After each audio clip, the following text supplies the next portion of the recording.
The twilight of the golden god. In the elder days, when the world was still young and wrapped in the soft veils of morning mist, there existed a realm beyond the reach of mortal understanding, a place where the very air shimmered with golden light, and the stones themselves seemed to hum with ancient memory. This was Asgard, the dwelling place of gods, perched high upon the topmost branches of Yggdrasil, the great world tree whose roots delved deep into the primordial waters, and whose crown brushed against the infinite expanse of the cosmos. Here, in halls built of silver and gold, beneath roofs thatched with shields that caught the light of an eternal sun, the Aesir made their home, and among them walked one whose presence brought joy to all who beheld him, whose laughter was like the sound of bells carried on a summer breeze, whose very existence seemed to embody all that was bright and beautiful in the nine realms. His name was Baldur, the Shining One, the Beloved, and from the moment of his first breath, the world had known a grace it had never before possessed. The son of Odin, the All-Father who sat upon the high seat Hlidskjalf and gazed across all the worlds with his single penetrating eye, and of Frigg, the queen whose wisdom was deep as the oldest wells, and whose love for her children flowed as endlessly as the rivers that carved their paths through the ancient mountains. Baldur had been blessed with gifts beyond measure. His hair was spun from light itself, pale gold that seemed to hold within it all the warmth of noon, and it fell in soft waves about his shoulders, moving gently even when the air was still, as though touched by invisible hands that sought only to caress and admire. His eyes were the clear blue of a cloudless sky in the height of summer, holding depths that spoke of kindness, of gentleness, of an innocence that remained untouched by the shadows that sometimes crept even into the halls of the gods. His skin glowed with a luminescence that seemed to come from within, a soft radiance that lit the spaces around him, without harshness, without glare, but rather with the tender warmth of candles in a quiet chamber where loved ones gather at day's end. When Baldur walked through the streets of Asgard, flowers turned their faces toward him as though he were the sun, and even the stones beneath his feet seemed warmer, more welcoming, as if the very earth recognized in him something precious, something to be treasured and protected. His voice when he spoke was low and melodious, each word measured and gentle, falling on the ear like drops of honey, sweet and golden, carrying with it a comfort that eased troubled hearts and brought smiles to even the most careworn faces. In the great hall of Valhalla, where heroes who had fallen in battle gathered each evening to feast and tell tales of their deeds, Baldur was beloved above all others, save perhaps the All-Father himself. He would sit among the warriors, listening with genuine interest to their stories, his eyes alight with warmth and understanding, never judging, never condemning, but always finding something worthy of praise, some small moment of courage or kindness to acknowledge and celebrate.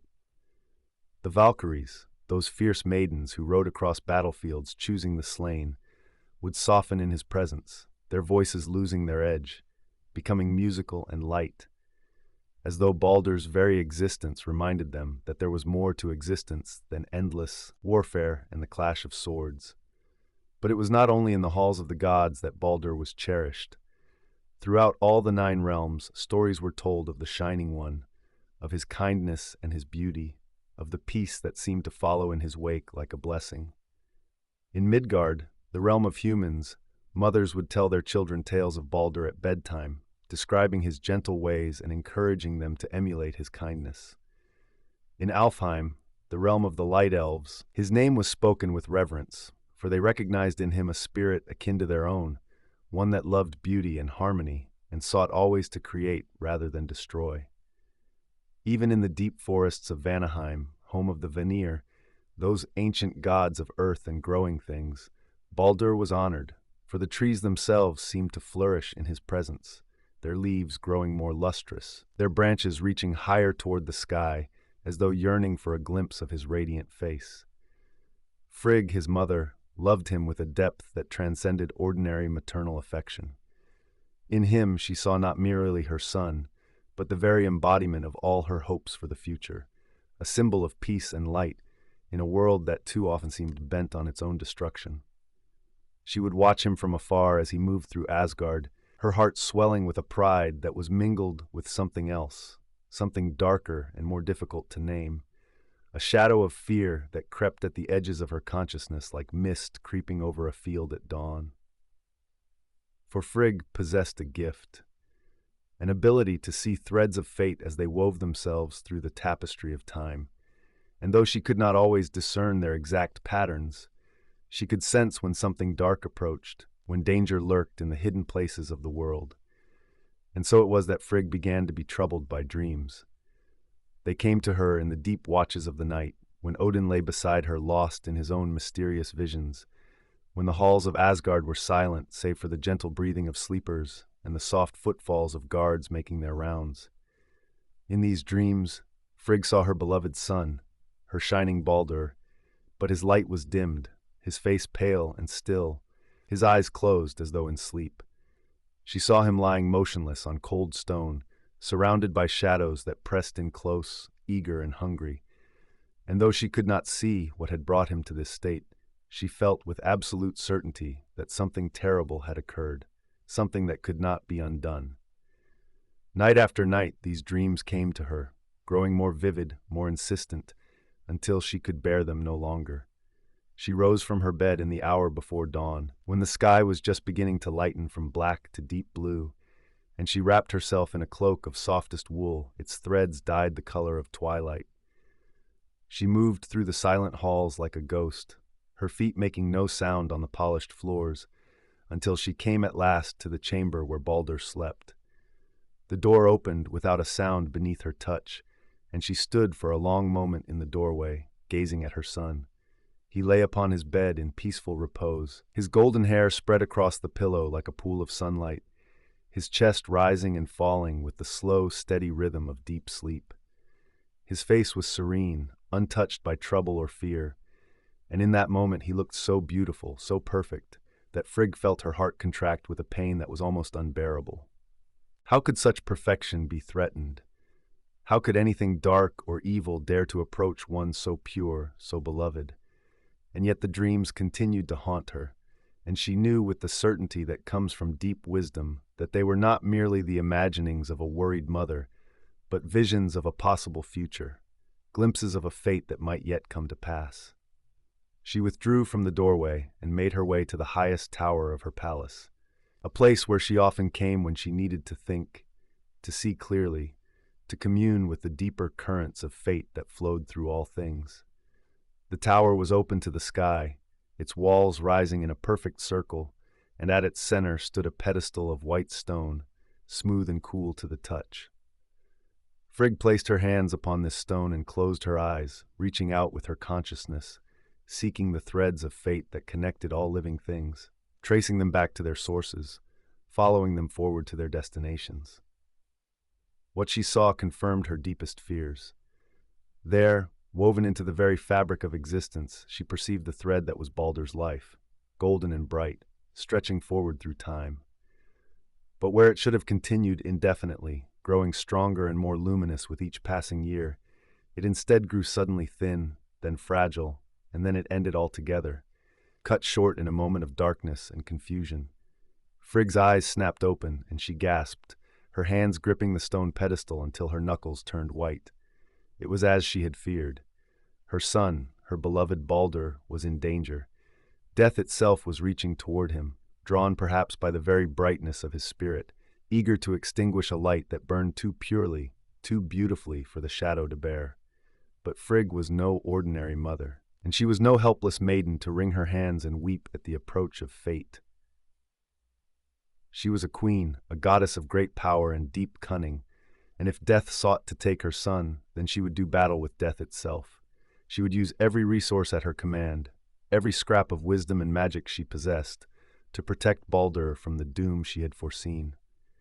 And so, even as the sun began to rise over Asgard, painting the sky in shades of rose and gold, Frigg began to prepare. She descended from her tower and went to her inner chamber, a room that few were permitted to enter, where she kept the tools and ingredients of her craft. Here were stored dried herbs gathered at midnight beneath the full moon, crystals pulled from the deepest caverns of the earth, feathers shed by birds that nested at the very top of Yggdrasil, and waters drawn from sacred springs, whose locations were known only to the very wise or the very ancient. She moved among these treasures with practiced ease, selecting certain items, rejecting others, combining them in ways that followed patterns older than memory. She spoke words in a language that predated even the gods themselves, syllables that resonated with power, that caused the very air to shimmer and bend. When her preparations were complete, when the spell was woven and ready, Frigg emerged from her chamber and summoned her attendants. These were goddesses in their own right, though they served the queen willingly out of love and respect rather than compulsion. They gathered around her, their faces curious and concerned, for they had seen the worry in their mistress's eyes, had sensed the urgency that drove her actions. "I have seen," Frigg said, her voice steady though her heart still raced with fear, "that my son Baldur is threatened by death. I have seen his life thread grow thin and snap, and I will not permit this to pass. I will travel through all the 9 realms, and I will extract an oath from every living thing, from every element and force of nature, that they will not harm Baldur, that they will turn aside from him should they ever be brought near him. I will bind the world itself with oaths to protect my son." Her attendants looked at one another, recognizing the magnitude of what their queen proposed. To seek oaths from all things, from the mightiest to the smallest, from the most obvious to the most obscure. This was a task that would require immense time and effort, that would take her to the farthest corners of existence. But they also understood a mother's love, and they knew that once Frigg had set her mind upon a course of action, nothing would deter her. "We will accompany you, my lady," said one of the attendants, a goddess whose name was Fulla, and whose role was to carry Frigg's casket of treasures and to know all her secrets. "You shall not travel alone through the realms on such an errand." Frigg smiled, a small, grateful smile that softened her features and reminded those present why she was so beloved. "No," she said gently. "This task is mine alone to complete, but I will require you to watch over Baldur while I am gone. See that he is guarded and cared for, that no harm comes to him in my absence. Can you do this for me?" The attendants all nodded, solemn and determined, and Frigg knew that her son would be as safe as any mortal or immortal could be while she was away. She embraced each of them in turn, drawing strength from their loyalty and affection, and then she departed from Asgard, beginning her long and wearying journey through the worlds. First she went to Midgard, the realm of humankind, where she walked among forests and fields, along rivers and across mountains. She spoke to the trees, those ancient sentinels who stood silent watch over the changing seasons, and from each she extracted an oath that it would not harm Baldur, that its wood would not be fashioned into any weapon that might pierce his flesh. The oaks, mighty and gnarled with age, swore readily, their voices like the creaking of old timbers in a storm. The pines, tall and straight, reaching toward the sky, added their voices to the oath, promising that their strong wood would never be turned against the Shining One. The willows, graceful and drooping, their branches trailing in the waters of slow-moving streams, whispered their agreement, and even the smallest saplings, barely more than shoots pushing up through the dark earth, pledged themselves to Baldur's protection. She spoke to the stones, those silent witnesses to the passage of ages, and from them too she drew oaths. The granite, hard and unyielding, promised that it would not become a weapon to strike Baldur down. The flint, sharp-edged and dangerous, swore that it would turn aside rather than cut his skin. The river stones, smooth and rounded by the endless caress of water, added their voices, and even the smallest pebbles, worn down to almost nothing by time and weather, pledged their loyalty to the golden god. From Midgard she traveled to Jotunheim, the realm of the giants, those ancient enemies of the Aesir who dwelled in vast halls of ice and stone. Here her reception was not always warm, for the giants remembered old grudges and harbored resentments that stretched back to the beginning of time. But even they could not deny the power of Frigg's determination, and one by one they gave their oaths, promising that they would not raise their hands against Baldur, that they would not use their strength to harm him. The frost giants, whose very breath could freeze a river solid, swore by ice and snow. The mountain giants, whose heads brushed against the clouds, swore by stone and thunder. Even the most bitter and resentful among them, those who had lost kin to Aesir's swords, found themselves moved by Frigg's plea, by the naked love and fear in her eyes, and they added their voices to the growing chorus of protection. She went to Svartalfheim, the realm of the dwarves, those master craftsmen who dwelt beneath the mountains in halls carved from living rock, where forges burned eternally, and the sound of hammers on anvils echoed through winding tunnels. The dwarves, though proud and sometimes greedy, respected Frigg's purpose, and they swore that their weapons, famed throughout the 9 realms for their sharpness and deadly efficiency, would never be turned against Baldur. They promised that their blades would grow dull should they approach his skin, that their axes would turn aside, that their spears would miss their mark. The oath was given freely and with surprising warmth, for even the dwarves, who loved gold and precious things above almost all else, recognized that some treasures were beyond price, and that Baldur's existence was one such treasure. Onward Frigg traveled, her journey taking her to Alfheim, where the light elves dwelled in cities of crystal and starlight, and there too she received oaths of protection. The elves, who loved beauty and music and all things graceful, swore readily, for they cherished Baldur as one of their own in spirit if not in blood. They promised that their arrows, which could strike a falling leaf at 100 paces, would never find Baldur as their target, that their swords, forged with magic and song, would shatter rather than pierce his flesh. She descended into the dark realm of Svartalfheim's shadow twin, where beings of darkness and mystery dwelled, and even there, among creatures who rarely saw the sun and who valued secrets above truth, she extracted oaths, binding them with words of power and with the sheer force of her will. She traveled to Muspelheim, the realm of fire, where flames danced in the air and rivers of molten rock flowed through landscapes of ash and ember. Here the fire giants, those ancient beings of pure heat and destruction, listened to her plea and gave their word that their flames would not consume Baldur, that their heat would not scorch his skin. She journeyed to Niflheim, the realm of ice and mist, where cold reigned eternal and the very air could freeze the breath in one's lungs. The spirits of that frozen realm, ancient and terrible, promised that their ice would not pierce Baldur, that their cold would not still his heart. She spoke to the waters, to rivers and lakes, and to the mighty ocean that encircled Midgard, and from each she drew promises. She spoke to the winds, to the gentle breezes that stirred the grasses, and to the howling gales that tore at mountain peaks, and they too swore their oaths. She addressed the creatures of earth and sky, the beasts that walked and crawled and flew. The wolves, fierce hunters of the wild places, swore that their teeth would not tear Baldur's flesh. The eagles, who soared above the highest mountains, promised that their talons would not strike him. The serpents, coiled in dark places beneath rocks and in the depths of ancient forests, pledged that their venom would not poison him. The bears, massive and powerful, swore by their strength. The deer, swift and graceful, swore by their speed. Even the smallest creatures, the mice and insects, the worms that burrowed through the soil, added their tiny voices to the vast symphony of protection that Frigg was weaving around her son. She spoke to the diseases, those invisible enemies that crept through the air and water, that brought fever and pain and slow decline, and from them she exacted oaths. She spoke to the metals, to iron and bronze and silver and gold, and they promised that they would not be fashioned into implements of death where Baldur was concerned.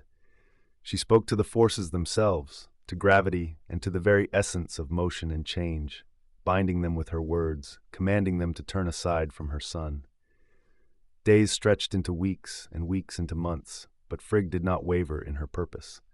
She traveled tirelessly through all the 9 realms, leaving no stone unturned, no creature unaddressed, no force of nature unbinding by oath.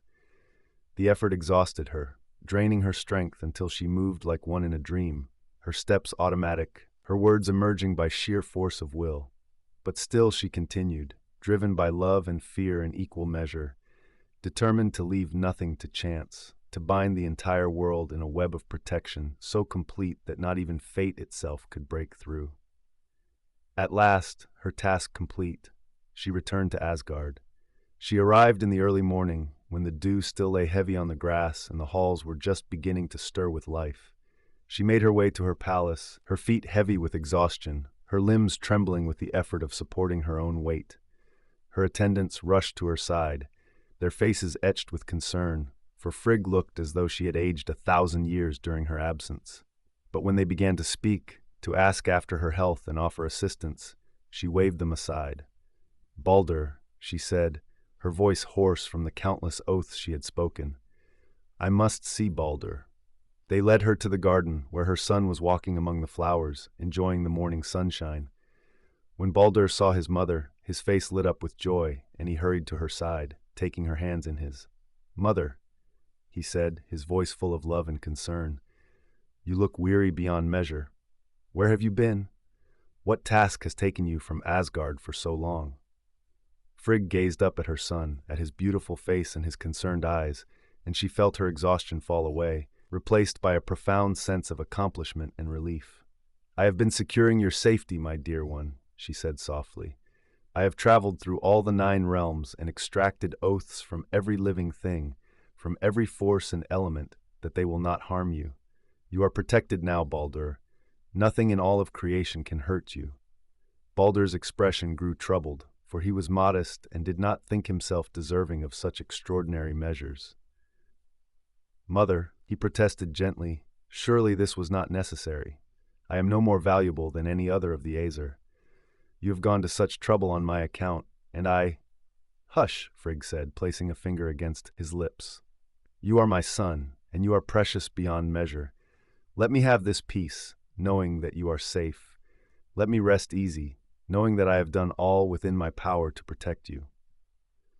Baldur could not argue with such love, and so he embraced his mother, holding her close and thanking her for her devotion, though in his heart he felt somewhat uncomfortable with being singled out in this way, with being made the object of such special protection. But he said nothing more on the subject, not wishing to distress his mother further, and he helped her back to her palace where she could rest and recover from her long journey. Word of what Frigg had done spread quickly through Asgard, carried on the whispers of servants and the conversations of gods.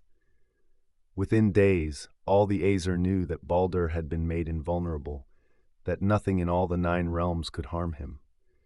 At first, this knowledge was greeted with wonder and approval, for all loved Baldur and were glad to know that he was protected. But as time passed, the gods began to see the humor and novelty in the situation, and what had begun as relief gradually transformed into something more playful. It started innocently enough. One of the younger gods, laughing and boisterous, suggested that they test Frigg's oaths to see if they truly held. "Surely," he said, "it would be amusing to throw pebbles at Baldur and watch them bounce away.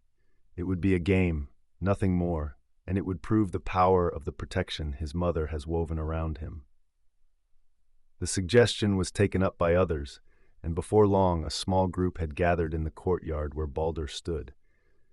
They called to him, explaining their intent, and Baldur, always good-natured and willing to participate in the activities of his fellow gods, agreed to the game. He stood in the center of the courtyard, his arms relaxed at his sides, his face calm and patient, while the others collected small stones and pebbles. The first throw was tentative, the thrower half expecting the stone to strike Baldur as it normally would. But instead, as the pebble approached the shining one, it suddenly veered to the side, as though pushed by an invisible hand, and fell harmlessly to the ground several feet away. A murmur of amazement went up from the assembled gods, and they pressed forward, eager to try for themselves. Stone after stone was thrown, and each time the same thing happened. The projectiles would fly toward Baldur, would seem on course to strike him, and then at the last moment would turn aside, falling to earth without ever touching his skin. The gods laughed with delight, treating it as a marvelous game, a demonstration of the power of Frigg's magic. They escalated their efforts, throwing larger stones, then sticks and branches, and still nothing could touch Baldur. Everything turned aside, everything missed, everything fell away. Soon the game became a regular entertainment in Asgard. Gods would gather in the courtyard or in the great hall, and they would take turns throwing objects at Baldur, marveling at how each and every one failed to strike him. They threw apples and loaves of bread. They threw shields and swords. They even convinced some of the warriors of Valhalla to loose arrows at him. And in every case, the result was the same.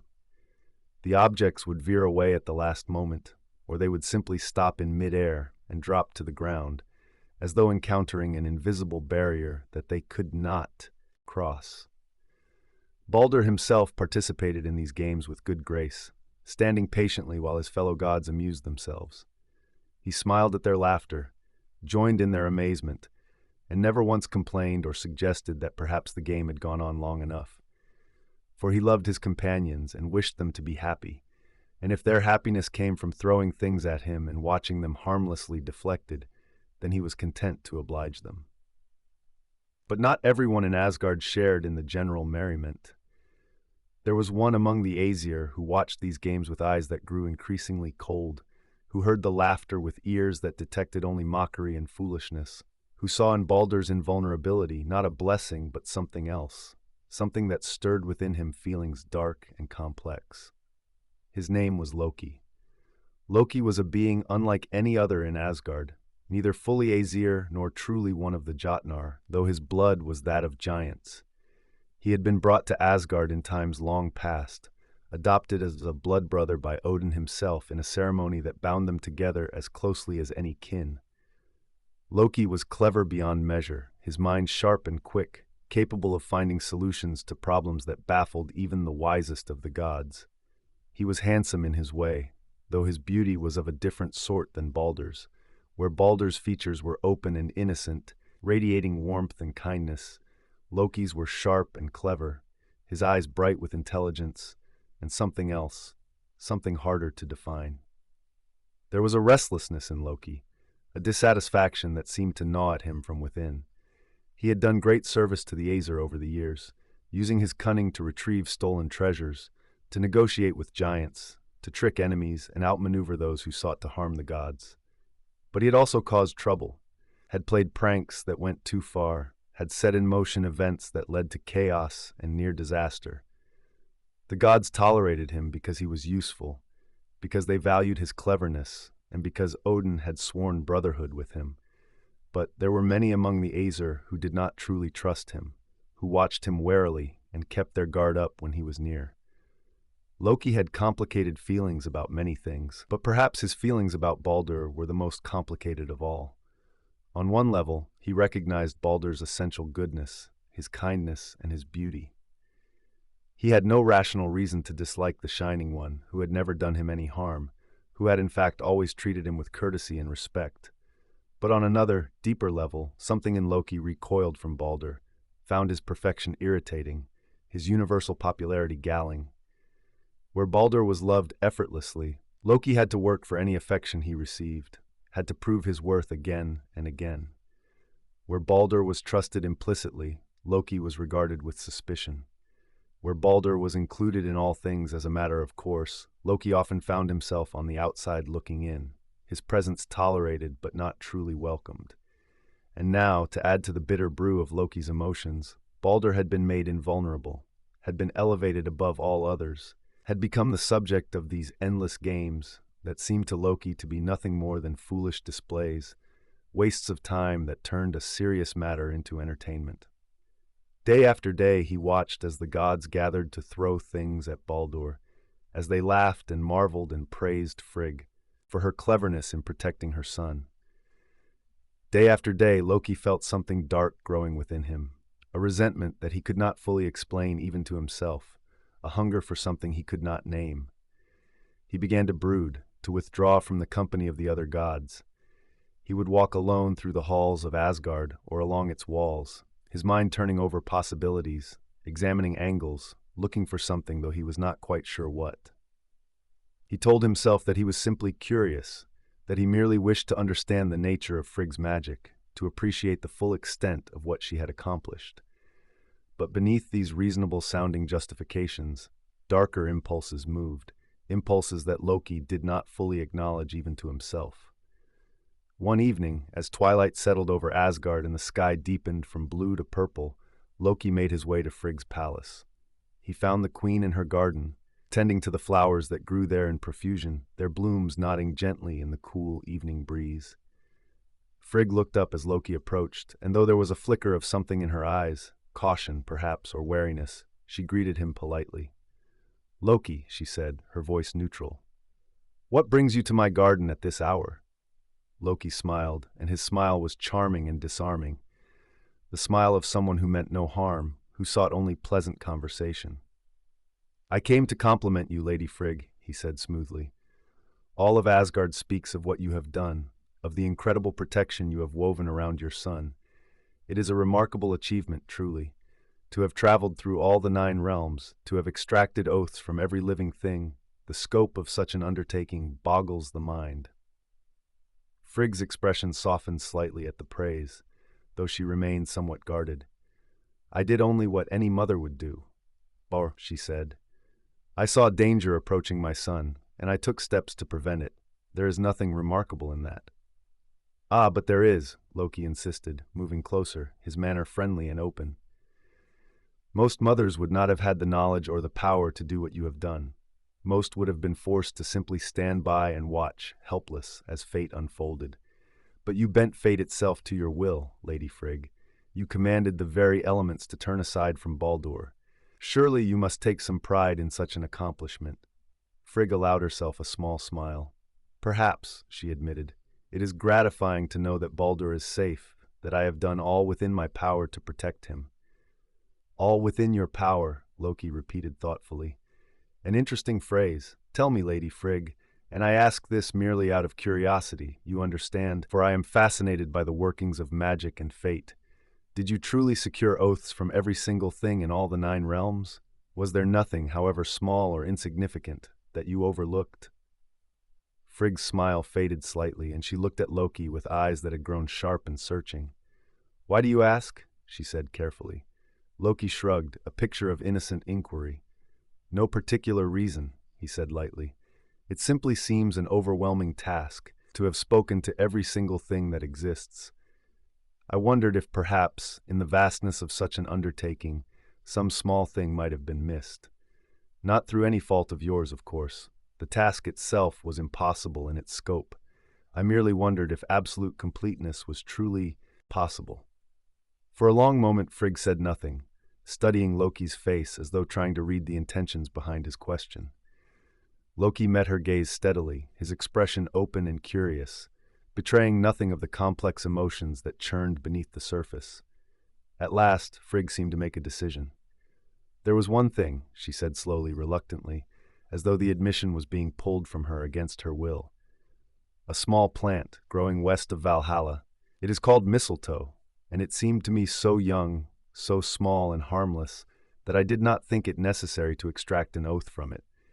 Everything else, every other living thing, every element and force has sworn not to harm Baldur, but not the mistletoe. It seemed insignificant."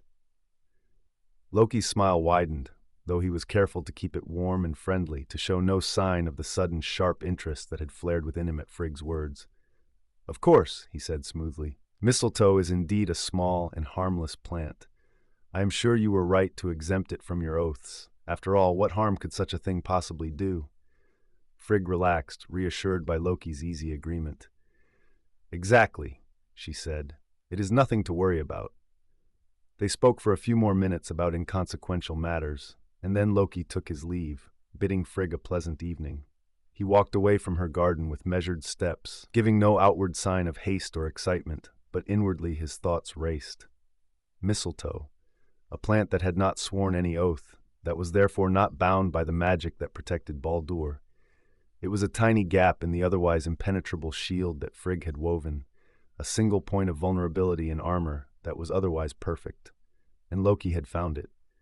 He told himself that this knowledge changed nothing, that he was simply filing away an interesting piece of information, nothing more. But even as he formed these thoughts, he knew they were lies. Something within him had already decided on a course of action, though the conscious part of his mind resisted acknowledging it. He walked through Asgard as the last light faded from the sky, and the stars began to emerge, cold and distant, in the darkening heavens. The next day, Loki rose early and left Asgard, heading west toward Valhalla. He walked for some time, searching, until at last he found what he sought, a mistletoe plant growing on the low branch of an oak tree. It was indeed small and unremarkable, its pale green leaves and white berries giving it a delicate, almost fragile appearance. Loki regarded it for a long moment, his expression unreadable, and then he reached up and broke off a sprig. The plant came away easily in his hand, and Loki stood there holding it, feeling its weight, testing its flexibility. It was soft and pliant, utterly unsuitable as any kind of weapon. But Loki was skilled in many arts, and he knew that with the right preparation, with the right shaping, even the most harmless thing could be made deadly. He carried the mistletoe back to his dwelling, and there, in privacy, he worked upon it, using his knowledge of magic and craft to transform the soft sprig into something else. He hardened it, speaking words that drew the moisture from the plant and left it rigid and unyielding. He sharpened one end, slowly and carefully, until it tapered to a point. He whispered enchantments over it, imbuing it with purpose and direction, guiding its essential nature toward a single end.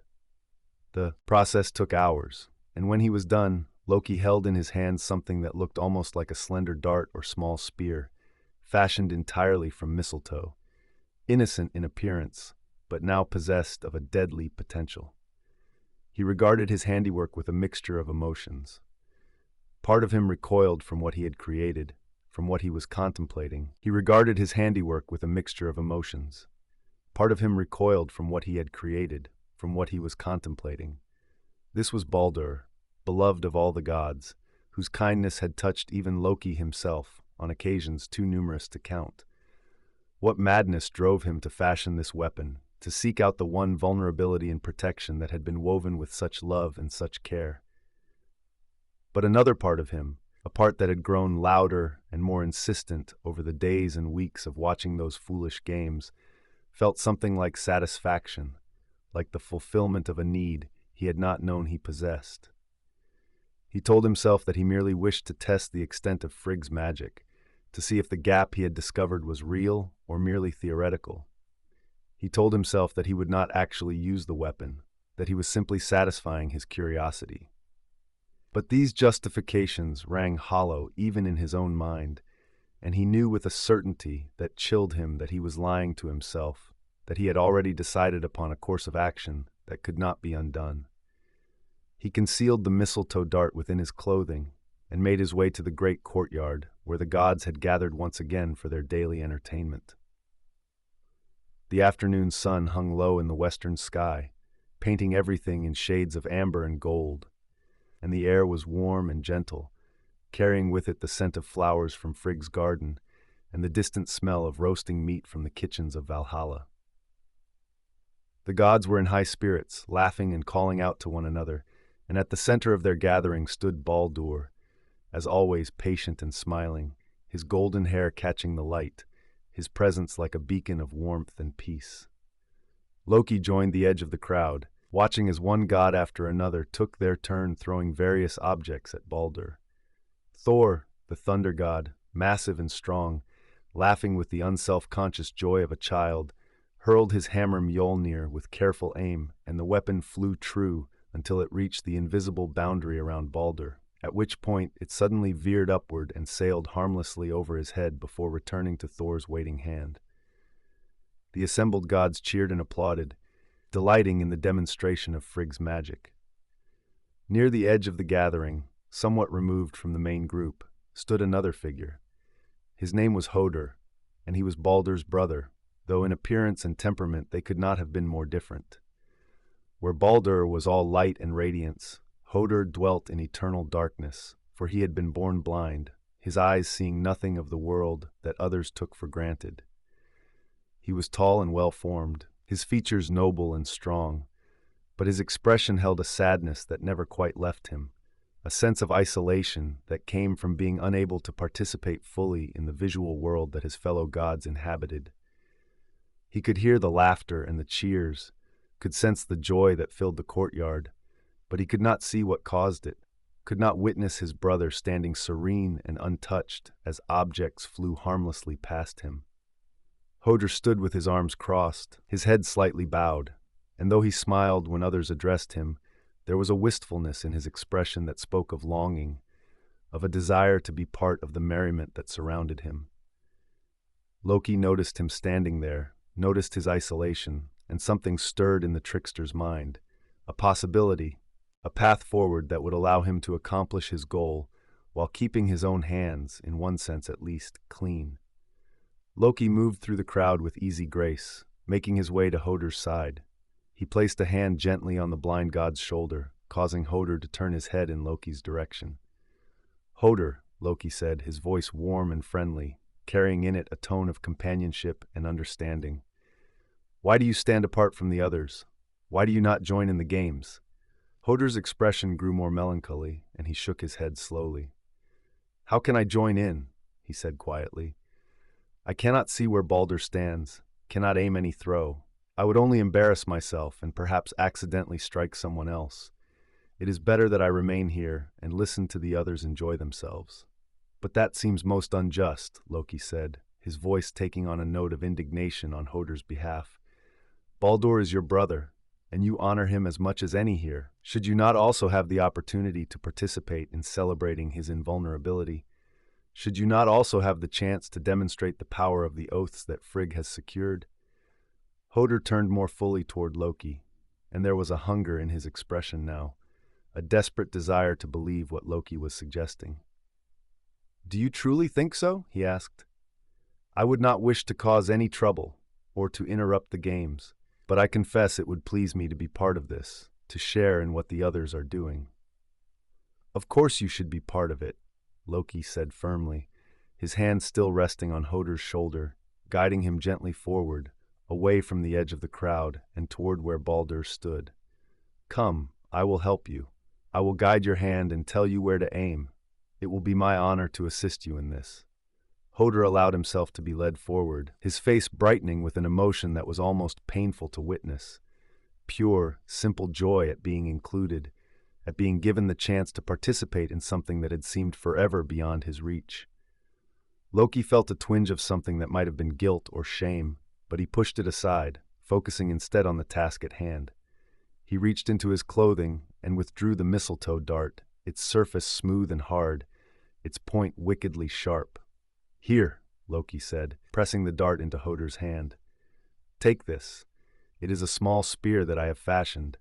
You will throw it at Baldur, and like all other things, it will turn aside and fall harmlessly to the ground. But you will have participated, you will have shown your respect and your love for your brother." Hodor's fingers closed around the dart, feeling its shape, testing its weight. "It is very light," he observed. "Are you certain I will be able to throw it far enough?" "I am certain," Loki assured him. "I will stand behind you and guide your arm. Trust me, Hodor, I will not let you fail." By now, some of the other gods had noticed Hodor's approach, and a murmur ran through the crowd.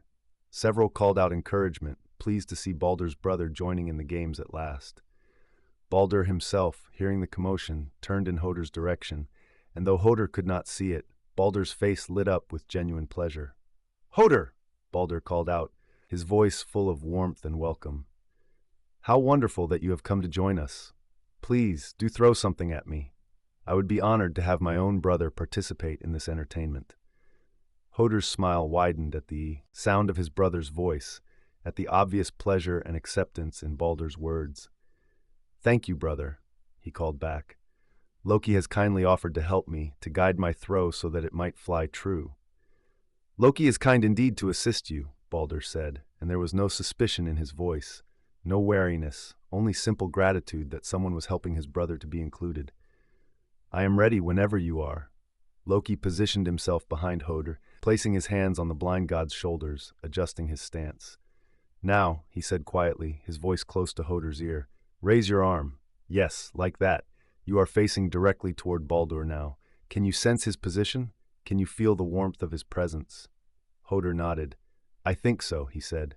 "He is there, straight ahead." "Exactly," Loki confirmed.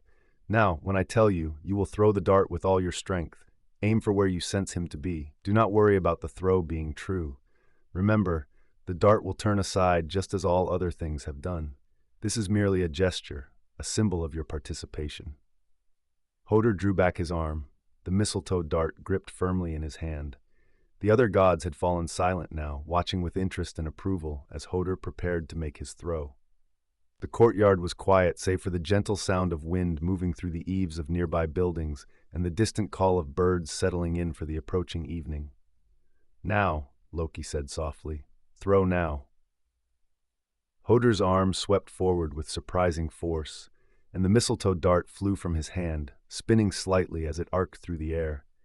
For a moment everything seemed to happen very slowly, as though time itself had thickened and become sluggish. The dart flew straight and true, heading directly toward where Baldur stood, and the gods watched with smiles on their faces, expecting at any moment to see the projectile veer aside or drop to the ground as so many others had done. But the dart did not veer aside. It did not drop to the ground. It flew without deviation, without hesitation, and it struck Baldur directly in the chest, piercing through cloth and skin, driving deep into his heart. The impact was not loud. There was no crash, no great noise to mark the moment, but rather a soft, almost gentle sound, barely audible, like the breaking of a small branch or the snapping of a thread. Baldur's expression changed from one of welcome and happiness to one of surprise.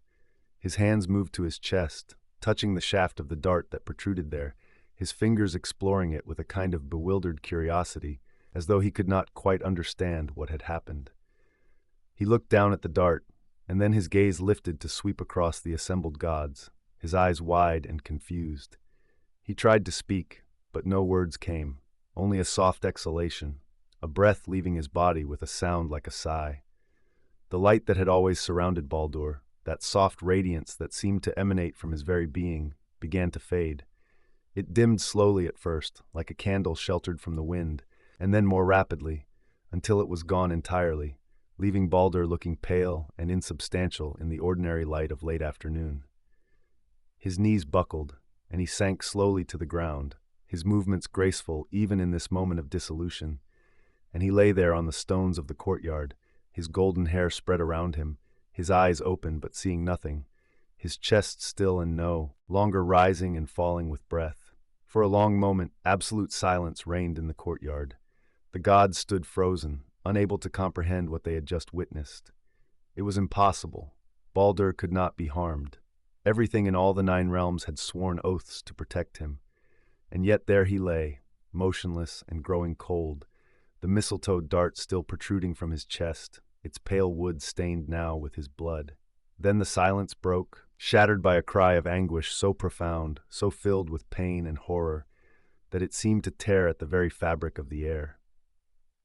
It came from multiple throats at once, from all the gods who stood witnessing this impossible tragedy, but loudest of all came a scream from the direction of Frigg's palace, a wail of purest grief as the queen, sensing through her connection to her son what had occurred, came running into the courtyard.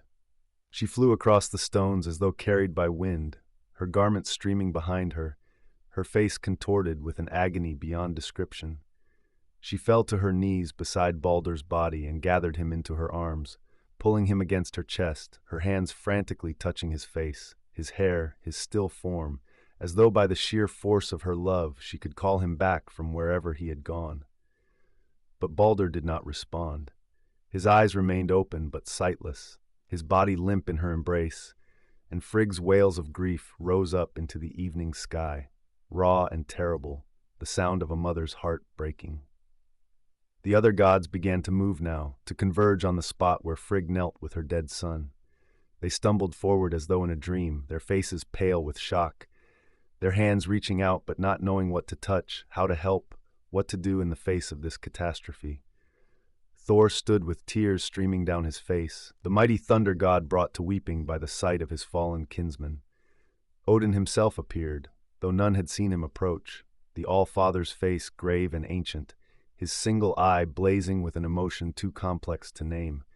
Grief, yes, but also fury, and beneath it all a terrible understanding, as though he had foreseen this moment and had been powerless to prevent it.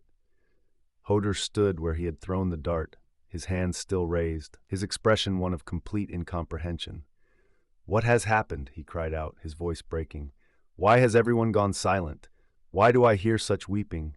Someone tell me what has occurred."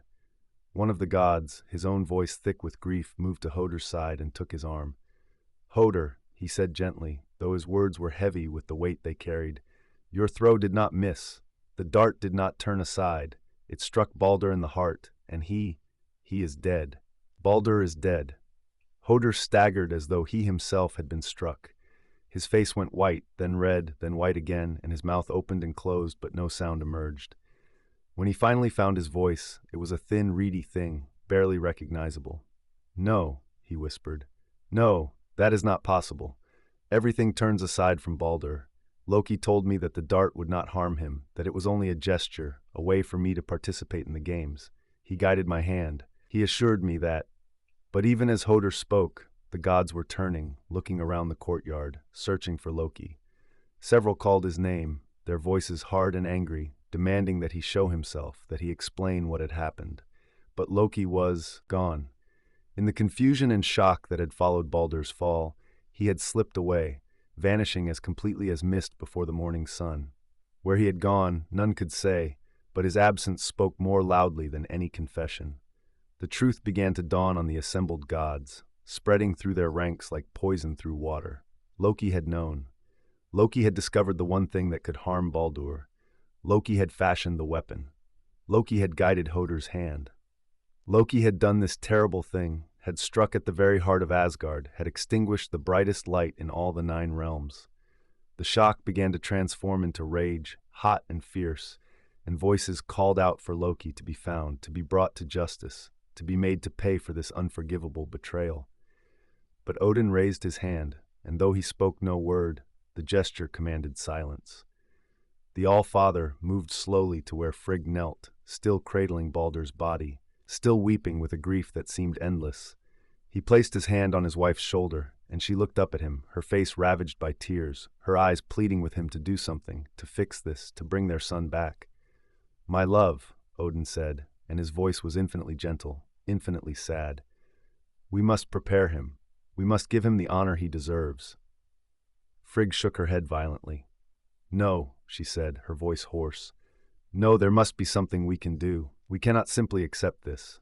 There must be a way to bring him back. Odin, you are the All-Father. You have powers beyond measure. Surely you can." "I cannot bring back the dead," Odin said, and the admission seemed to cost him greatly. "That power is not mine to wield. Once a soul has passed into the realm of Hell, only the ruler of that realm can release it, and Hell keeps what is given to her. But," he paused, his eye growing distant, as though looking at possibilities that lay beyond the present moment. "But perhaps a bargain could be struck. Perhaps if a messenger were sent to Hell, if she could be convinced that all the world mourns for Baldur, if it could be demonstrated that every living thing wishes for his return, then she might consent to release him." Hope flared in Frigg's eyes, desperate and fierce. "Then we must send such a messenger," she said quickly. "We must send someone to Hell's realm, someone brave enough to make that terrible journey, to plead our case before the goddess of death. Who will go? Who among you will undertake this task for Baldur's sake?" A young god stepped forward, his name Hermod, sometimes called the Swift, one of Odin's many sons and thus Baldur's brother. His face was pale but determined, and when he spoke, his voice did not waver. "I will go," he said. "I will ride to Hell's realm and make the plea. I will not rest until I have done all in my power to bring Baldur home." Odin nodded, approval and gratitude mingling in his expression. "Then take Sleipnir," he said, naming his own steed, the 8-legged horse who could travel between realms, who could run across water and air as easily as solid ground. "Ride swiftly, Hermod, and do not let fear turn you aside from your purpose. But first, we must give Baldur a proper funeral, must send him off with the honor befitting his station and his worth. Only then will you depart on your quest." And so the gods set about preparing Baldur's funeral. And though they worked through the remainder of that day and all through the night, their movements were slow and deliberate, weighted down by grief. They bore Baldur's body to the seashore, where his ship lay at anchor. It was a magnificent vessel, one of the largest and most beautiful in all Asgard, its prow carved in the shape of a dragon's head, its sides painted with intricate designs that told stories of heroism and honor. The ship was called Ringhorn, and it had been Baldur's pride and joy, the vessel on which he had sailed to visit the other realms, carrying messages of peace and goodwill. They laid Baldur on a bed of silk and furs in the center of the ship, arranging his body with infinite care, crossing his hands over his chest, smoothing his golden hair, closing his eyes so that he appeared merely to sleep, rather than to have passed beyond all waking. They dressed him in his finest garments, robes of white and gold that caught the torchlight and shimmered like sunlight on water. Around him they placed treasures, gifts from all the gods who had loved him, weapons that he had never used in anger, jewelry of exquisite craftsmanship, books of poetry and wisdom, musical instruments whose strings would never again be plucked by his gentle fingers. Nanna, Baldur's wife, came to the ship, her face a mask of anguish. She had loved Baldur with a devotion that was absolute, and his death had struck her like a physical blow. She climbed aboard the ship and knelt beside his body, and she wept without sound, her tears falling on his still face, her hands clutching his cold ones. The gods watched her with sympathy and sorrow, understanding her pain, wishing they could offer some comfort, but knowing that there was nothing to be said, no words that could ease such grief. And then, as the gods prepared to launch the ship and set it ablaze in the traditional manner of a hero's funeral, Nanna's weeping suddenly stopped. She stood, swaying slightly, her hand pressed to her heart, and her face went very pale. She looked down at Baldur one last time, and a smile touched her lips, sad but also somehow peaceful. "I am coming, my love," she whispered, so softly that only those closest to her heard the words. And then she collapsed, falling across Baldur's body, and when the gods rushed to her side, they found that her heart had stopped, that her spirit had fled, unable to bear existence in a world that no longer held her beloved husband. A fresh wave of grief swept through the assembled gods, for Nanna had been much loved, gentle and kind, a perfect match for Baldur in temperament and spirit. But there was also a strange rightness to what had happened, a sense that Nanna's devotion was so complete, so perfect, that it transcended even death itself. She would not be parted from Baldur, not even by the boundaries between life and death.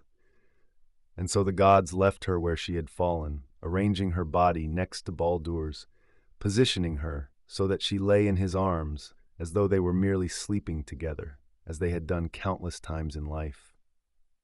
They added more treasures to the ship, gifts for Nanna as well now, and they brought Baldur's horse, a magnificent animal with a coat like burnished copper, and though it pained them, they knew that Baldur would need his steed in whatever realm he now inhabited. And so they led the horse aboard the ship, and there, with words of sorrow and apology, they gave it an honorable death so that it might accompany its master. When all was ready, when the ship was loaded with everything needful for a journey into the unknown lands beyond life, the gods prepared to launch Ringhorn into the waves. But the ship was so heavy, so laden with treasures and with the weight of sorrow, that it would not move. They pushed with all their strength, all the gods of Asgard combining their power, and still the ship remained stubbornly on the beach, its keel dug deep into the sand. A giantess was summoned, one called Hyrrokin, who was famed for her incredible strength. She came riding on a wolf, using serpents for reins, a sight both terrible and awe-inspiring. She dismounted and approached the ship, and with a single push she sent Ringhorn sliding down into the water with such force that the rollers beneath it burst into flames and the earth itself shook. The gods staggered at the violence of the launch, and Thor, his grief turning to anger at this disruption, raised his hammer Mjolnir as though to strike the giantess down for her roughness. But Odin stayed his hand, reminding him that Hyrrokin had done only what was asked of her, that she had accomplished what the gods themselves could not. The ship floated now on the gentle waves, moving slowly away from shore, and Thor stepped forward with his hammer raised. He spoke words of blessing and consecration, dedicating the ship and all it carried to the journey into the unknown, and then he struck his hammer against the ship's prow, sending sparks flying. The sparks caught in the wood, and flames began to lick upward, spreading quickly across the deck, consuming the treasures, the bodies, everything. The fire grew higher and brighter, until Ringhorn was entirely engulfed, a floating pyre that lit up the twilight sky with a light almost as brilliant as Baldur himself had been. The gods stood on the shore and watched as the burning ship drifted out to sea, carried by currents and by the wind. They watched until it was only a distant point of light on the horizon, and then until even that vanished, and there was nothing left but darkness and the sound of waves lapping against the shore. No one spoke. There seemed to be nothing to say, no words adequate to the magnitude of what had been lost. Finally, Odin turned to Hermod. "Now," he said quietly, "you must go. Ride to Hel's realm and make our plea. Tell the goddess of the dead that all the world mourns for Baldur. Tell her that every living thing, from the greatest to the smallest, wishes for his return. If she will agree that this is true, if she will accept proof that he is universally beloved, then perhaps she will release him from her grasp." Hermod nodded, his jaw set with determination. He went to where Sleipnir waited, the great eight-legged horse pawing at the ground with silver hooves, his breath misting in the cool evening air. Hermod mounted, settling into the saddle, and he gathered the reins in his hands. He looked back once at the assembled gods, at their grief-stricken faces, and then he turned Sleipnir's head toward the north and rode away, disappearing into the gathering darkness. The journey to Hel's realm was long and terrible, a descent through realms of increasing cold and shadow. Hermod rode for 9 days and 9 nights, and with each passing day, the world around him grew darker and more desolate. He passed through forests where no birds sang and no leaves grew on twisted branches. He crossed rivers that ran black and sluggish, their waters thick with things he dared not examine too closely. He rode over mountains of ice where the wind howled with voices that sounded almost human, almost comprehensible, speaking words of despair and loss. Sleipnir carried him faithfully through all of this, the great horse's stride never faltering, his courage never failing. They crossed a bridge made of gold that spanned a vast chasm, and the bridge rang beneath Sleipnir's hooves like a bell tolling. A maiden stood guard at the far end of the bridge, a giantess called Modgud, whose duty it was to watch over this crossing and to question all who would pass. "Who are you who rides across Gjallerbru?" she called out, her voice echoing in the emptiness. "You have the bearing of one who lives, not of the dead who usually pass this way. Your horse's hooves make the bridge ring louder than entire armies of the dead. Why do you ride the road to Hel?" Hermod brought Sleipnir to a halt and addressed her respectfully. "I am Hermod, son of Odin, and I seek Baldur the Shining One, who has been slain by treachery and now resides in Hel's hall. I come to plead for his release, to ask that he be permitted to return to the world of the living, where he is sorely missed." Modgud's expression softened, and sadness touched her features. "Baldur did pass this way," she said quietly. "He and his wife Nanna rode together over this bridge, and all the bridge was dimmed by their passing, as though even here in the realm of death they brought shadows with them, shadows cast by the light they had lost. You will find them in Hel's hall, if the goddess permits you to enter. Ride on, Hermod, and may your errand meet with success, though I fear the ruler of this realm does not easily give up what has come into her possession." Hermod thanked her and rode on, descending further into the depths of the underworld. At last he came to the gates of Hel's hall, great barriers of iron and stone that rose high into the perpetual twilight of this place. Before the gates lay a massive dog, or something like a dog though much larger and more terrible, its eyes glowing red in the darkness, its teeth like knives. This was Garm, the Hound of Hel, who guarded the entrance and permitted none to pass without the goddess's leave. Hermod did not slow his approach. Instead, he urged Sleipnir forward, and the great horse gathered himself and leaped, sailing over the gates and over the snarling guardian in one tremendous bound. They landed on the far side in the courtyard of Hel's hall, and Hermod dismounted and straightened his travel-stained clothes, preparing himself to face the goddess of death. The doors of the hall opened before him without any visible hand pushing them, and Hermod entered, walking down a long passage lit by torches that burned with cold blue flames. At the end of the passage was a vast chamber, and there upon a throne of black stone sat Hel herself. She was a being of terrible aspect, neither fully dead nor fully alive, her body divided down the center so that one half appeared to be living flesh, pale but healthy, while the other half was corpse-like, the skin gray and withered, the bones visible beneath. Despite this disturbing appearance, there was a strange beauty to her, a dignity and power that commanded respect. Before her throne, seated at a table laden with food that gave off no warmth and drink that steamed with cold, sat Baldur and Nanna.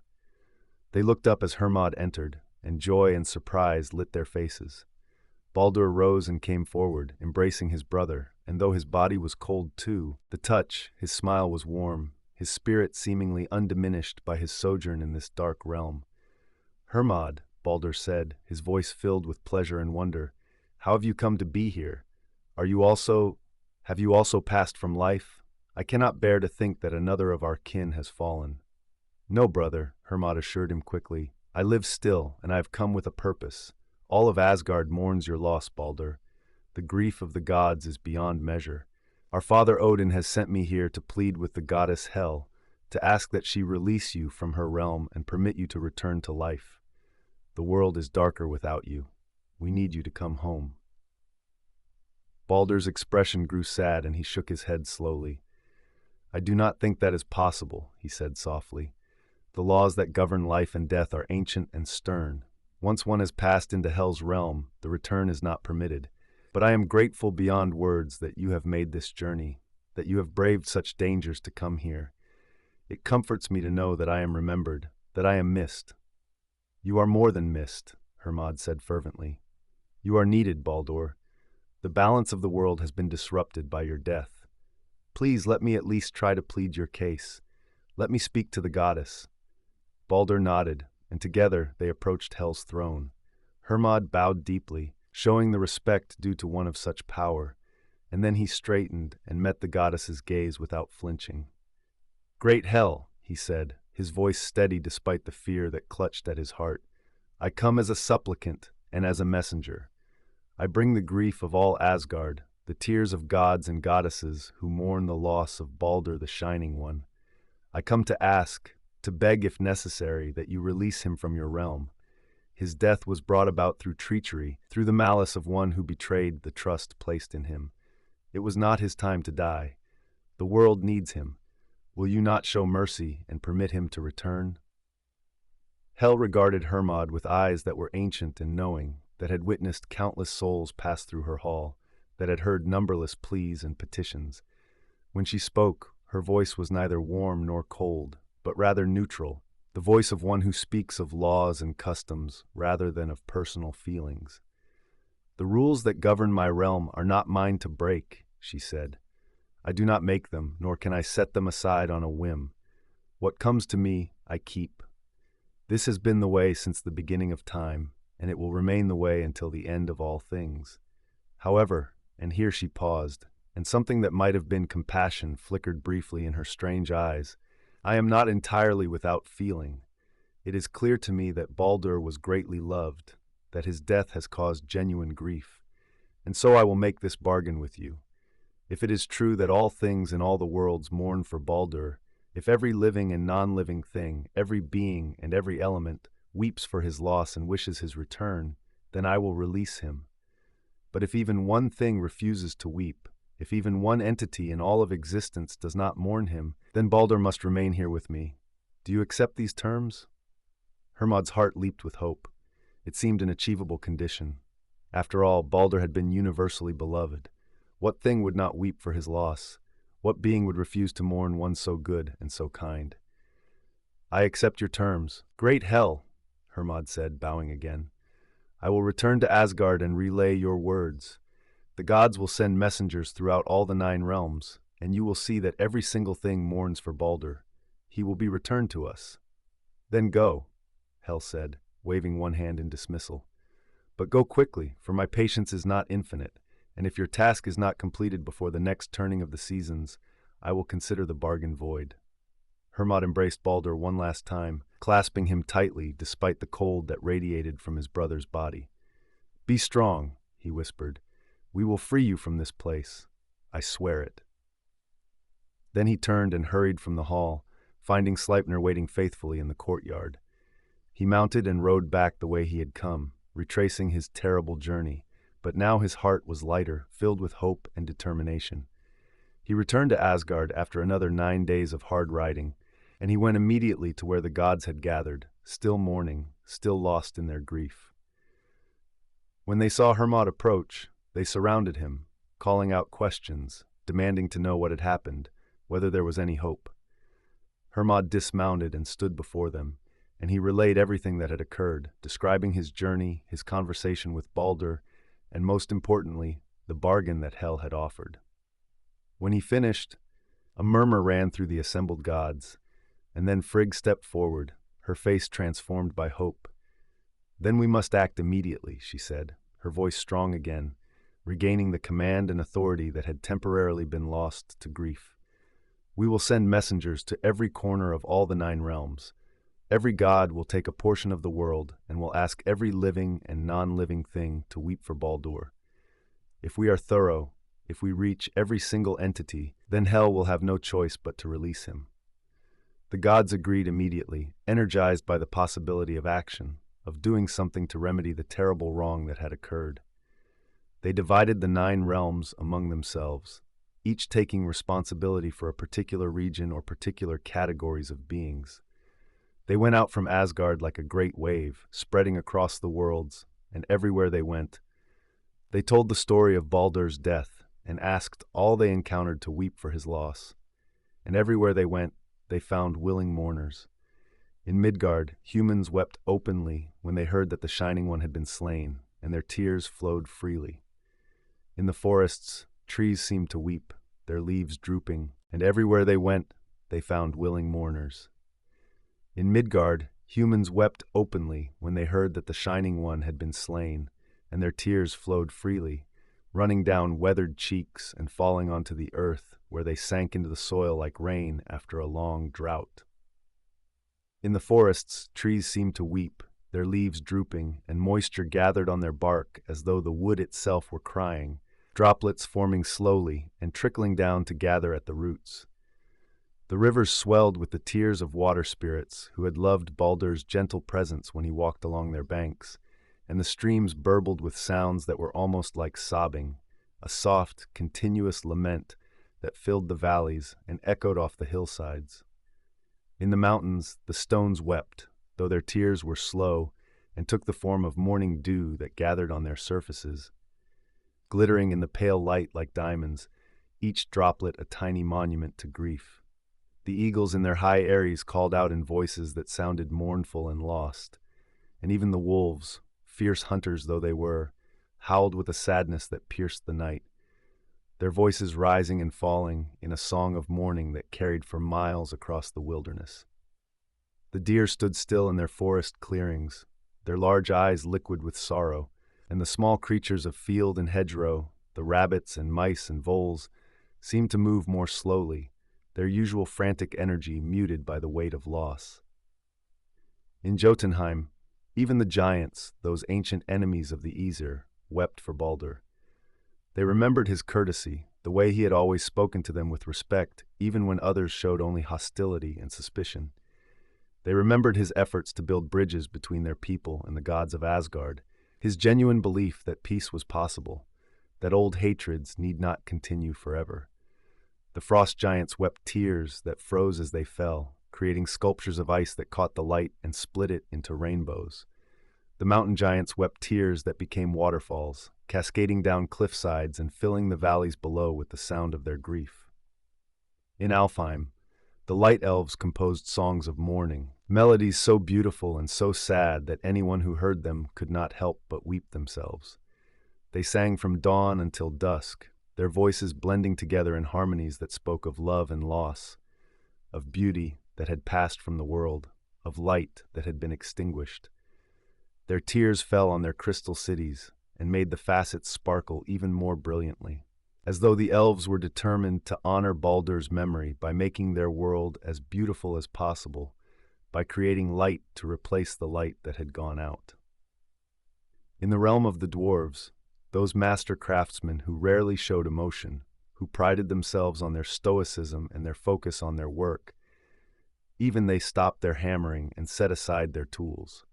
They gathered in their great halls beneath the mountains, and they spoke in low voices of Baldur, of the times he had visited them, of his genuine appreciation for their skill, of his kindness and his grace. And though dwarves do not weep easily, tears did fall from their eyes, running into their beards, splashing onto the stone floors of their workshops, where they left dark stains that would not fade. The fire giants of Muspelheim, beings of pure heat and flame, found that their fires burned lower and cooler, dimmed by sorrow. They spoke of Baldur in their language of crackling flames and roaring infernos, and even their fierce hearts were touched by his loss. In Niflheim, the realm of ice and eternal cold, the spirits of that frozen place keened with voices like wind over glaciers, a sound both terrible and beautiful, expressing a grief that was all the more profound for coming from beings who knew nothing but cold, who rarely felt anything resembling warmth or love, but who had been touched by Baldur's light on the rare occasions when it had reached into their frozen domain. Even the smallest things wept for Baldur. The insects buzzed with a melancholy drone. The flowers wilted and dropped their petals as though in mourning. The grass seemed to droop, and the moss on the north sides of trees grew damp with moisture that had nothing to do with rain or dew, but seemed to seep from the very substance of the living world itself. The metals in the earth, hidden in veins deep underground, seemed to resonate with sorrow, and miners would later report that when they struck their picks against stone during this time, the sound that echoed back was different, sadder, as though the mountains themselves were grieving. The gods traveled tirelessly, covering vast distances, speaking to countless beings, and everywhere the response was the same. Yes, we weep for Baldur. Yes, we mourn his passing. Yes, we wish for his return. Frigg herself took responsibility for the region nearest to Asgard, visiting each stream and stone, each tree and flower, asking them all to weep, and receiving assurances that they did indeed mourn the Shining One. As she traveled, her heart grew lighter with each affirmative response, with each tear shed, with each expression of grief and desire for Baldur's return. Days passed in this fashion, then weeks, and slowly the gods completed their task. They returned to Asgard one by one, reporting success in their various regions. All things wept for Baldur, all things mourned, all things desired his return. The condition that Hel had set seemed to be fulfilled completely, and hope blossomed in the hearts of the Aesir, growing stronger with each returning messenger. But there was one god who had not yet returned, one whose task had taken her to a remote corner of Midgard, far from the centers of population, to a region of barren hills and deep caves, where few things lived, and fewer still were likely to be encountered. This was a minor goddess, whose name was Gefjon, and she had been thorough in her searching, leaving no stone unturned, no shadow unexplored, determined to ensure that not even the most obscure entity was overlooked. As the sun was beginning to set on what the gods hoped would be the final day of their morning quest, Gefjon was making her way through a particularly desolate region, a place of wind-swept rock and twisted, stunted vegetation. She was tired, her feet sore from days of walking over rough terrain, but she was satisfied that she had been thorough, that everything in her assigned region had been asked to weep and had agreed to do so. She was preparing to turn back toward Asgard when she noticed, almost hidden in the shadow of a large boulder, the opening to a cave. Gefjon paused, debating with herself. She had already covered so much ground, had asked so many things to weep. Surely whatever might be in this cave, if anything at all, had already heard the news of Baldur's death and was already mourning. It would not hurt to skip this one last place, to return to Asgard and add her voice to those reporting success. But even as these thoughts formed, Gefjon knew she could not take the chance. Hel had specified that all things must weep, and if even one entity refused or was not asked, then Baldur would remain in the underworld. She could not live with herself if her failure to be completely thorough resulted in Baldur's continued imprisonment. And so, despite her exhaustion, Gefjon approached the cave entrance and peered into the darkness within. The cave was deep, the interior lost in shadow, but there was a faint glow coming from somewhere within, a dim light that suggested something lived or existed in those depths. Gefjon called out, her voice echoing off the stone walls. "Is anyone here? I come with news from Asgard, with a request that I must make of all living things." For a long moment there was no response, only the echo of her own voice bouncing back to her, growing fainter with each repetition. Gefjon was about to call out again when a figure emerged from the shadows, moving slowly, almost reluctantly, into the faint light near the cave entrance. It was a giantess, or something like a giantess, though her appearance was strange and unsettling. She was very old, or at least she appeared so, her face deeply lined, her back bent, her movements slow and labored as though each step cost her great effort. She was wrapped in dark robes that seemed to absorb light rather than reflect it, and her eyes, when they fixed on Gefjon, were dark and unreadable, reflecting nothing. "What do you want?" the giantess asked, and her voice was harsh and grating, like stones grinding together, unpleasant to hear. "Why do you disturb my solitude?" Gefjon felt a chill run through her at the sound of that voice, but she squared her shoulders and spoke clearly. "I come with sorrowful news. Baldur the Shining One, beloved of all the gods, has been slain through treachery.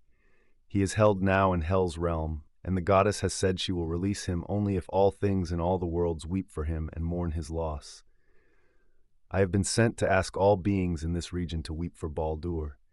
Will you shed tears for him? Will you join your grief to that of all other living things so that he may return to us?" The giantess was silent for a long moment, her dark eyes studying Gefjon with an intensity that was deeply uncomfortable. Then, slowly, a smile spread across her face, but it was not a pleasant smile. It was cold and cruel, and it sent another chill through Gefjon's body, making her want to step back, to flee from this cave and this disturbing creature. "Weep for Baldur?" the giantess said, and there was mockery in her voice now, a bitter amusement that made Gefjon's heart sink. "Why should I weep for him? What was Baldur to me? I never knew him, never spoke with him, never received any kindness from him. Why should I shed tears for a stranger?" "But Baldur was beloved by all," Gefjon protested, hearing the desperation creeping into her own voice. "He was good and kind, bringing light and joy wherever he went. His death has darkened all the worlds. Surely even you, isolated here in this remote place, can appreciate the loss that his death represents. Surely you can find it in your heart to weep for one so worthy of mourning." The giantess's smile grew wider, more unpleasant. "Let Hel keep what she has," she said, her voice hard and final. "The living weep their own tears, and the dead travel their own road. Baldur has taken his journey, and I see no reason why he should return. I will not weep for him, not a single tear will I shed. Let him remain in the cold halls of the dead, and let the gods learn that not everything in the worlds bends to their will." Gefjon stared at the giantess in horror, unable to believe what she was hearing. After all the tears that had been shed, after all the expressions of grief and mourning, after the entire world had demonstrated its love for Baldur, here was one being who refused, one entity who would not weep. And because of this refusal, because of this one cold heart, Baldur would remain in Hel's realm, separated forever from the world of light and life. "Please," Gefjon said, and now there were tears streaming down her own face, tears of frustration and sorrow and desperate pleading. "Please reconsider. The entire world mourns for Baldur. Will you truly be the only one who refuses? Will you truly bear the responsibility for keeping him imprisoned in the realm of death? I beg you, show some compassion, some mercy. Weep for Baldur so that he may return to us." But the giantess only shook her head, and she began to retreat back into the shadows of her cave. "My answer is final," she said. "I will not weep. Let those who love Baldur shed their own tears. I am done with this conversation." And with that, she disappeared into the darkness, leaving Gefjon standing alone at the cave entrance, her face wet with tears, her heart heavy with the knowledge of what this meant. She stood there for a long time, staring into the cave, hoping against hope that the giantess would change her mind, would return and agree to weep. But no one emerged, and eventually, as full darkness fell over the land, Gefjon turned and began the long, slow journey back to Asgard, dreading what she would have to report. When she arrived in the Golden Realm, she found the other gods gathered in the Great Hall, celebrating what they believed to be their success. Every messenger had returned with positive news. Every being they had encountered had agreed to weep for Baldur. The gods were certain that Hel's condition had been met, and they were already planning what they would say to Baldur when he returned, how they would celebrate his resurrection, what feasts they would hold in his honor. But when Gefjon entered the hall, her expression brought the celebration to an immediate halt. Frigg, who had been speaking animatedly with Odin, turned and saw the goddess's face, and all the color drained from her own. She rushed forward, grasping Gefjon's hands. "What has happened?" Frigg demanded, though her voice was small and frightened, as though she already knew the answer and could not bear to hear it confirmed. "Tell me quickly. Did you encounter difficulties? Is all well in your region?" Gefjon could barely force the words out, her throat tight with grief and guilt. "Almost all wept," she said quietly. "Almost all mourned for Baldur and wished for his return. But there was one, a giantess in a cave, far to the north in a desolate region. She refused. She would not shed even a single tear. She said to let hell keep what she has, that she saw no reason for Baldur to return. I pleaded with her. I begged her to reconsider, but she would not be moved. I am so sorry, my lady. I have failed you. I have failed all of us." A terrible silence fell over the hall. Silence so complete that the sound of breathing seemed loud, the crackle of torches like thunder. Frigg released Gefjon's hands and swayed as though she might fall, and Odin moved quickly to support her, his own face grave and sad. The other gods stood frozen, unable to process this information, unable to accept that after all their efforts, after all the tears that had been shed, one single refusal could undo everything. "Did you get her name?" Odin asked quietly. "Did this giantess identify herself?" Gefjon shook her head. She gave no name, but there was something about her, something in her voice, in the way she smiled. It was cruel and cold, and I felt that there was more to her than she revealed, as though she were not what she appeared to be. Odin's single eye blazed with sudden understanding and fury. "Loki," he said, and the name fell like a stone into still water, sending ripples of realization through all who heard it. It was Loki in disguise. It must have been. Who else would refuse to weep for Baldur? Who else would take pleasure in ensuring that he remains in Hell's realm?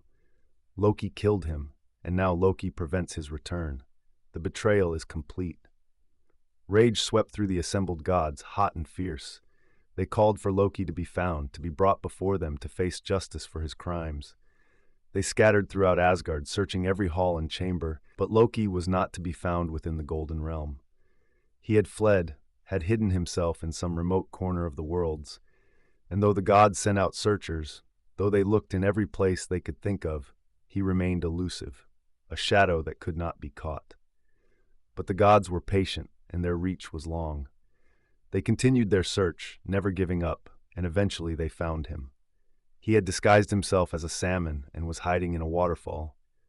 But the gods' cunning matched his own, and they netted him and dragged him from the water and bore him back to Asgard. There, in a deep cave far from the light, they prepared a punishment for him, a punishment that would last until the end of the world itself. They took 3 massive stones and set them deep in the earth, and upon these stones they bound Loki with chains forged from the entrails of his own son, chains that would not break, that could not be escaped. They positioned him so that he could not move, could not free himself, and above his head they hung a serpent, a venomous creature whose fangs dripped with poison. The venom fell continuously onto Loki's face, and each drop brought agony beyond description, a burning, searing pain that tore through him like fire.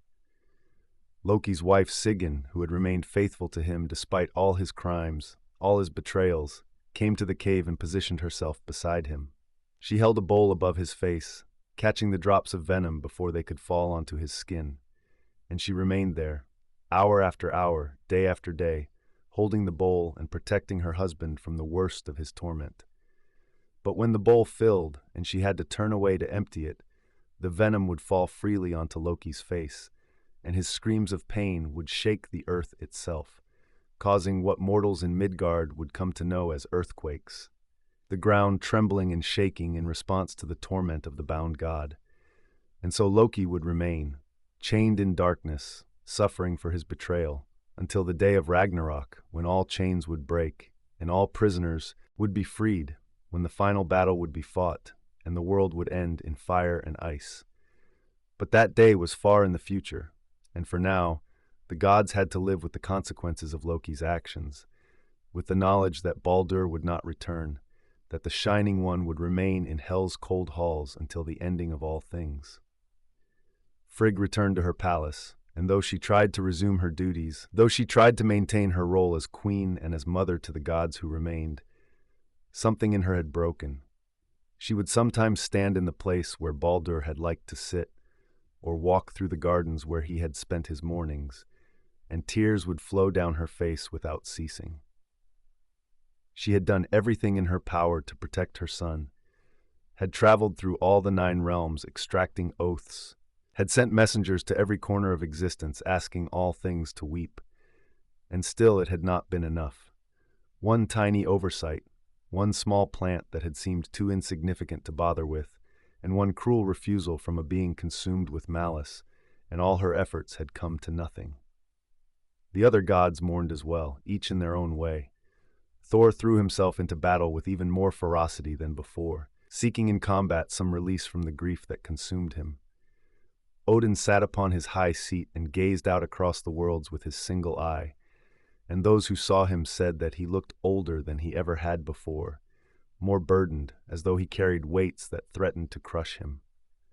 The joy had gone out of Asgard, and though the gods continued their lives, continued to perform their duties and fulfill their roles, the Golden Realm felt dimmer, less vital, as though some essential spark had been extinguished.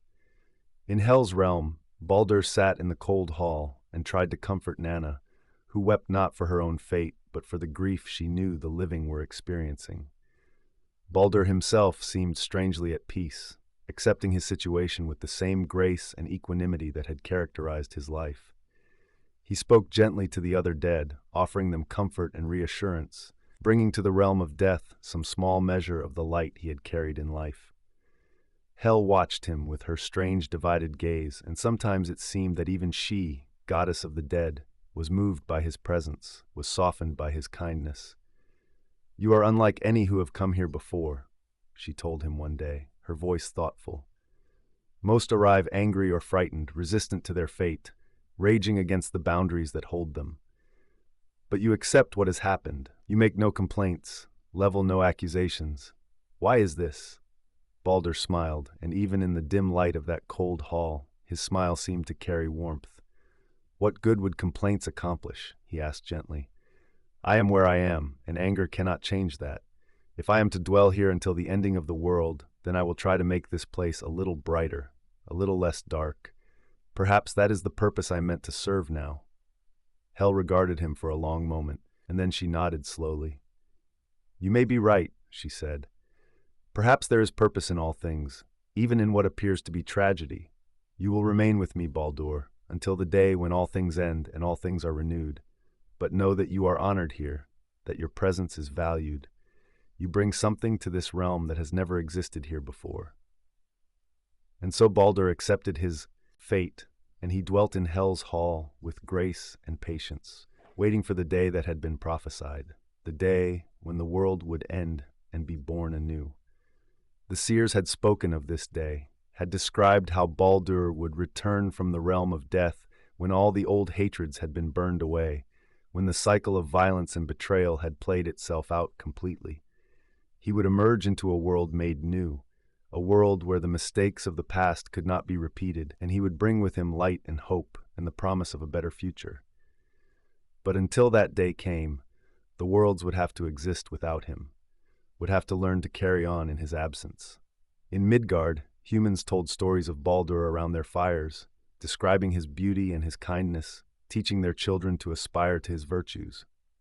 In Asgard, the gods erected a monument to him, a pillar of white stone that caught the light of the sun and seemed to glow with an inner radiance. They would gather there sometimes, speaking quietly of their memories, sharing stories of things Baldur had said or done, keeping his spirit alive through remembrance.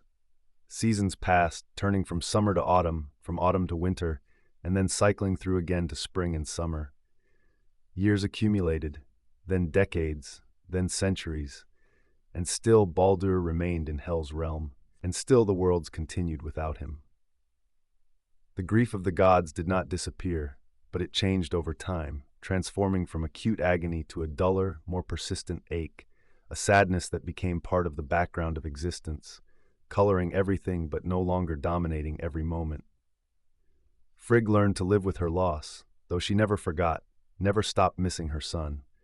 She would stand sometimes in her tower, looking out over Asgard and beyond, to the far horizons where sky met earth, and she would whisper messages to Baldur, telling him that he was loved, that he was remembered, that his absence had not diminished the regard in which he was held. And though she received no answer, though the winds carried her words away into silence, she found some comfort in the speaking, in the maintaining of that connection, however tenuous. In his cave prison, Loki suffered and raged, and as the centuries passed, his hatred grew deeper and more profound. He blamed the gods for his punishment, conveniently forgetting his own crimes, his own betrayals. He blamed fate, he blamed circumstance, he blamed everyone and everything except himself. And he waited, as Baldur waited, for the day that had been foretold, the day when his chains would break and he would be free to exact his revenge upon those who had bound him. He dreamed of Ragnarök, of the final battle, and in his dreams he saw Asgard burning, saw the gods falling, saw everything they had built crashing down into ruins. These dreams sustained him through his torment, gave him strength to endure the venom that fell upon his face, the chains that held him immobile. The Norns, those ancient weavers of fate, sat at the base of Yggdrasil and continued their work, spinning threads of destiny, weaving patterns that encompassed all of existence. They had foreseen Baldur's death, had known that it would come to pass, but they had also foreseen what lay beyond, the renewal that would follow destruction, the hope that would emerge from despair. They did not speak of these visions to others, for the gods were not meant to know too much of what the future held. But they continued their work with steady patience, knowing that all threads would eventually lead to their appointed ends. In the world tree itself, in the vast trunk that connected all the realms, there was a knowledge that transcended the understanding of gods or giants or any beings that dwelt within the 9 worlds. Yggdrasil had stood since before memory began, and would stand until all things ended. And in its ancient consciousness was an awareness that what appeared to be tragedy was often transformation in disguise, that what seemed like an ending was simply a turning point in a much longer story. The great tree's roots dug deep into the 3 wells that nourished it, the well of fate, the well of knowledge, and the well of the past, and from these sources it drew wisdom that informed its growth, its continued existence. And in that wisdom was the understanding that Baldur's death, terrible though it was necessary in some way that mortal or immortal minds could not fully grasp. It was a thread in a pattern too large to see in its entirety, a note in a song too long and complex to be comprehended from any single point within its structure. As ages turned and the worlds slowly moved toward their appointed end, subtle changes began to manifest in the fabric of reality. The bonds that held things together started to weaken, not suddenly or catastrophically, but gradually, like the slow weathering of stone or the patient erosion of water against earth. The gods felt these changes, sensed that something fundamental was shifting, though they could not quite identify what or how. Odin from his high seat saw visions that troubled him, glimpses of fire and darkness, of battles and endings, but also of something beyond, something that his sight could not quite reach, but that he sensed was there, waiting. He tried to prepare the gods for what was coming, but how does one prepare for the ending of the world? What weapons or strategies can defend against fate itself? Odin gathered the heroes of Valhalla, those fallen warriors who had been brought to his hall, and he trained them, preparing them for the final battle. But even as he did so, he knew with terrible certainty that it would not be enough, that the outcome of Ragnarök was already determined, already woven into the pattern by the Norns' ancient hands. And yet he continued, because that was what one did. One faced the future, whatever it might hold, with courage and determination. One did not give up or give in, even when defeat was certain. This was the lesson that the gods taught, by their actions if not their words, and it was a lesson that echoed through all the realms, inspiring those who heard the stories to face their own challenges with similar resolve.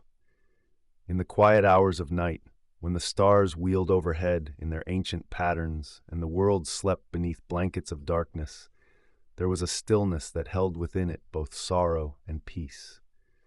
The memory of Baldur's light remained, even in his absence, a kind of afterimage that persisted in the consciousness of all who had known him or heard his story. His death had changed the worlds in ways both obvious and subtle, had shifted the balance between light and dark, between hope and despair, but it had not extinguished the possibility of goodness, had not made kindness impossible or meaningless. The small acts of compassion that mortals showed to one another, the moments of grace that occurred even in the darkest times, these were Baldur's legacy, proof that his influence persisted even though he himself was absent. Parents who taught their children to be gentle, who encouraged them to show mercy rather than cruelty, were continuing what Baldur had begun. Warriors who chose to protect the weak rather than exploit them, who used their strength in service of justice rather than personal gain, were honoring his memory. Artists who created beauty to share with others, who sought to bring light into darkness through their craft, were carrying forward his spirit. And in Hel's cold realm, Baldur himself waited with infinite patience for the day of renewal, never wavering in his faith that meaning could be found even in tragedy, that purpose could emerge even from loss. He spoke to the dead who came to Hel's hall, offering them comfort and perspective, helping them to accept their fate while maintaining hope for what might come after. He became, in that place of endings, a symbol of beginnings, a reminder that death was not the final word, that beyond all endings lay the possibility of new starts. Nanna remained by his side, her love undiminished by their sojourn in the underworld, and together they waited through the long years, through the slow turning of ages, for the day when they would emerge into light once more.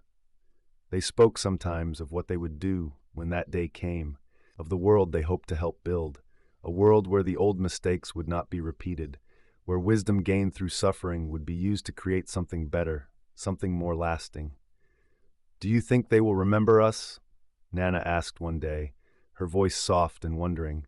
"When we return, will anyone still know who we were, what we meant to them?" Baldur smiled and took her hand, and his touch was gentle and reassuring. "I think memory persists," he said quietly. "I think that love, once given, does not simply vanish. We will be remembered, but more importantly, the ideals we represented will persist.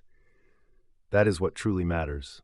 Not that we ourselves are recalled, but that the possibility we embodied, the hope we represented, continues to exist in the world."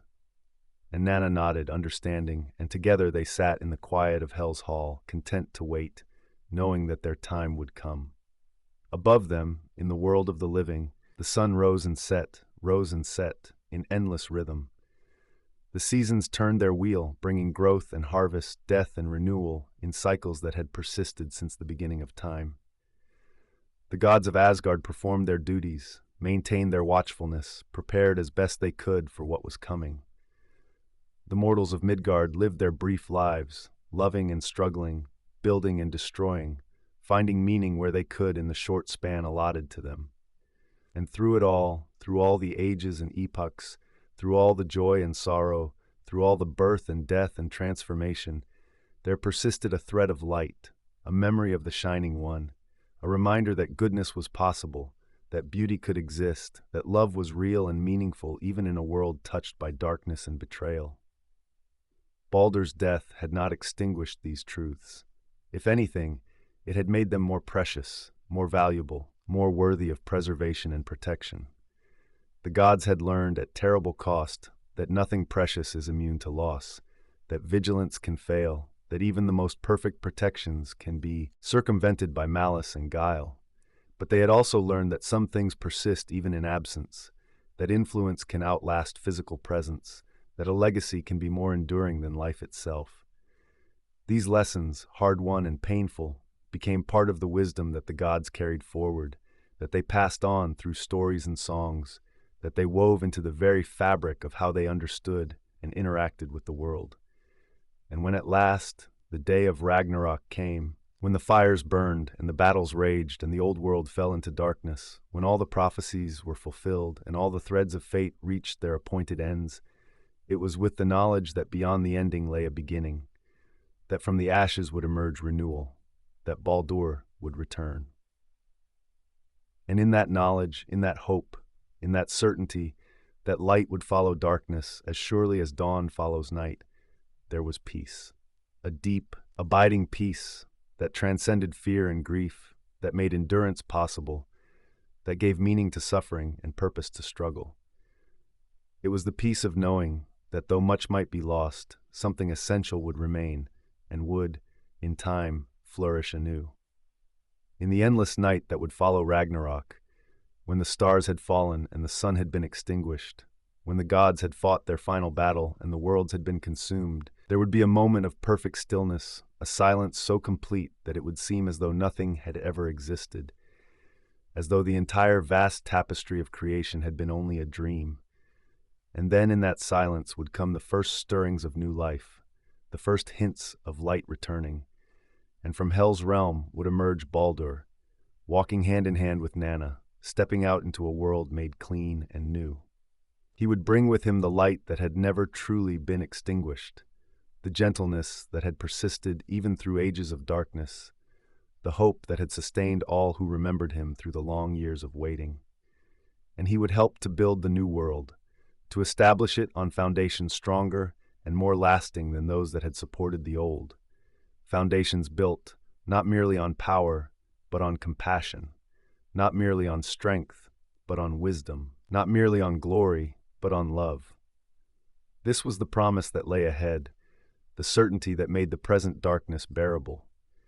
This was what the gods held on to as they faced their uncertain future, what mortals sensed dimly in their hearts when they told stories of the Shining One, what even Hel acknowledged in her cold realm when she looked upon Baldur and saw in him something that transcended death itself.